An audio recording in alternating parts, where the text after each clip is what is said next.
back to the Creepy Wife Chronicles. I'm Ashley, the Creepy Wife, and if you're new here, feel free to subscribe. And if you're not new, thanks for returning. I appreciate everyone who's watching. I want to talk about how I already filmed this, and somehow there was like zero sound on the video, but it is what it is. So, today on this Mommy Monday, we're going to talk about the phases of parenting, or the phases your children go through. The real phases, not the cute shit that you always hear about, like the terrible twos and the crying phase and the sleep, the sleep regression. No, we're talking about the real phases that nobody talks about. All these books put that cute shit in it. We need the phases, like first phase, the lying phase. We're currently going through that in my house with my 5-year-old. He is an extremely intelligent child, and sometimes that works against us. For example, he lies about stupid stuff. Yes, stupid stuff. I know all kids lie about stupid stuff, but his stuff is like, really? We were in the car. It's pouring raining. I turn around when we get in the driveway. Window's open. I ask him, why'd you open the window? It wasn't me.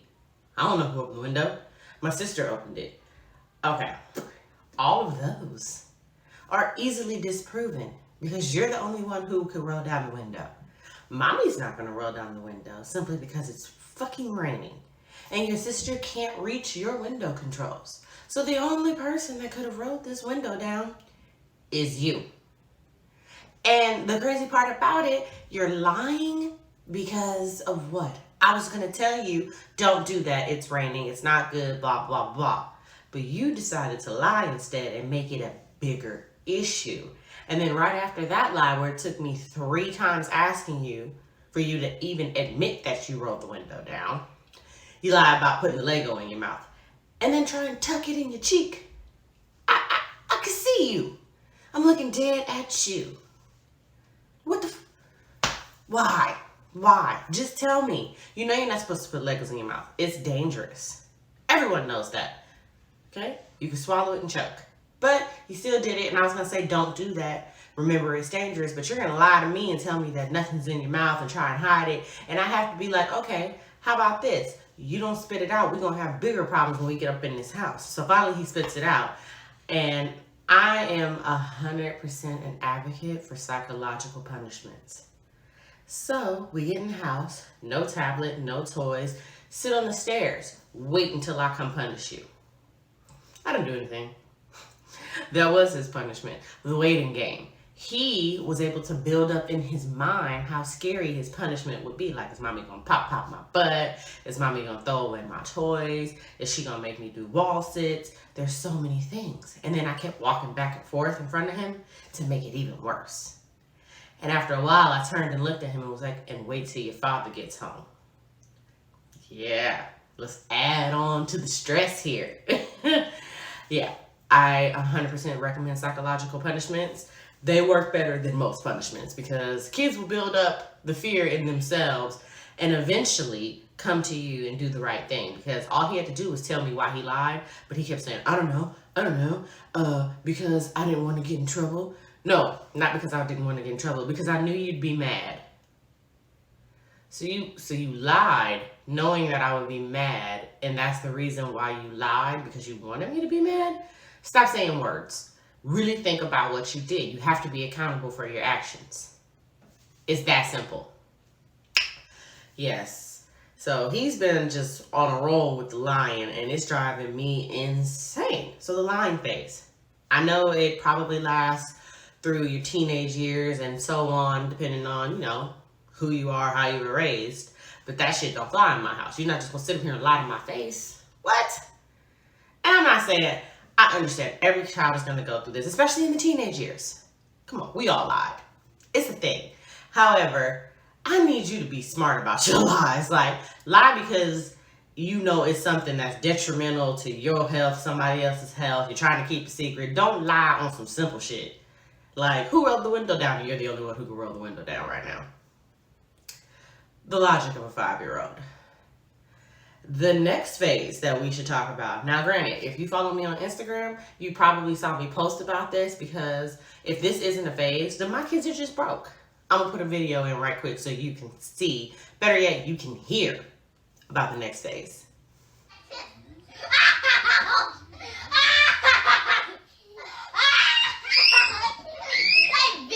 Yeah. Y'all heard that? And they were upstairs. So that phase is the volume control phase. My kids don't know what an inside voice is. Yeah, they're always loud. And my son, part of me is like, I can't wait till he gets some bass in his voice so we can stop that high pitch ass laughter. And I know everyone, the books and other parents are like, oh, the joy of children's laughter. It's such a beautiful thing. Your kids must not be like my kids, because no. Shut up. Just shut. Mommy has a headache. Last week, I'm going to say 4 out of 7 days, I had a partial headache from my kids being too loud and constantly having to be saying, use your inside voice. Stop yelling. Are you outside? Is there a need to scream? We can hear you. I'm right here. Child, the volume control phase is killing me. And if you ask my husband, it's dumb. Prep yourself. The reason my son is so loud is because he's not in school and he's not able to let that energy out. What? Now, a little background. My husband is a teacher. So you experience these children in school, and I mean, granted, you're a PE teacher, so you're outside, and when you're in the gym, you automatically know it's going to be loud because it's going to echo. However, for classroom teachers, you need an inside voice. There's no in between there. You need an inside voice. I'm okay with my kids being outside and being loud. Yeah, let your energy out. Scream, yell, whatever. You're outside where it's not echoing and giving me an effing headache. Yes, it might be a little irritating from time to time, and sometimes I do stop certain pitches of yelling, but you're outside, you're a kid. Everyone should understand that. Kids get loud outside. In the house? No. No. Okay? Just no. Use your inside voice. So yes, the volume control phase. Next is a sibling phase. And that phase is the mine phase. The my share. We'll call it the my share phase, because they share toys, but then out of nowhere, the one toy that your sibling touches, regardless if you were playing with it or not, or if it's actually your toy, all hell breaks loose because that's suddenly mine. And we have to come to physical blows with the shoving and the pushing and the running and the throwing. And stop. Just stop. Like, don't touch his Legos and don't touch her babies. That's the two things that the kids flip the fuck out over. And yet, they antagonize each other within an inch of their lives. And I'm saying that because I'll be ready to snatch them back into the reality of, I bought all of this shit. Sit down. Share. Be quiet. There's no reason for all of this. Whatever. I'm an only child, so maybe I just don't understand. I'm thinking yes. But I feel like at a certain age, like my children are 5 and 2.5. Oh, she's 2.5 today. Big girl. Still not potty trained. Yeah. We're going to pray for me. But yeah, at 5 and 2.5, it is World War III up in here over toys. No, give it back. And then the high-pitched screams, the tears, the tattletelling, and it's, I don't even want to say it's non-stop, but when it does happen, it's so over the top that I'm like, you know what? I'm throwing all the toys away, all of them. And I have to threaten that for them to calm down, and then they go right back to playing. Like it never happened. But yeah, the my share phase is crazy to me. And I feel like that should be in a book when you have more than one child. Especially like for people like me. I'm an only child. I have no experience with that. it makes no sense to me how you can be playing with your toy and touch another toy and your sibling flips out because that's my toy suddenly, even though I had no thoughts or idea or inclination of where the toy was or wanting to play with it. I had no desire, but I'm gonna flip out in the utmost ridiculous way possible at that. Yay, fun times. Yeah, so let me know if that's just normal. Actually, I'm pretty sure it's normal. It's just something that should be outlined in more detail. Not like, oh, there'll be a little sibling rivalry. Yeah, I get it. When you're a teenager or when you're older, it'll be arguments over, no, I want to take the car, or no, I'm not doing the dishes. I did it last time. Like, okay. But this phase, it's so extreme, so unnecessary, but it is what it is, as I said before. I gotta get over it. Question mark. The last phase that I feel should really, really, really be talked about is the smart mouth phase, or the sassy phase. Now, it's not sassy in the sense that, oh, you're talking back or anything like that. For me, the smart mouth sassy phase is when I say something to you and you use logic to respond, and it's your tone of voice. Let's not even call it the smart mouth phase. Let's call it the check your tone phase. I cannot, when my kids get that little tone, like they got an attitude or they got a problem or they're like, duh, or they don't say duh to me. Let me clarify. That's never gonna fly. But it's that duh tone of voice. For example, I told Royce to pick something up, and he was like, but I didn't play with this. Why would I pick it up? But I didn't ask you all of that. I just told you what to do, and as the parent, do what I said.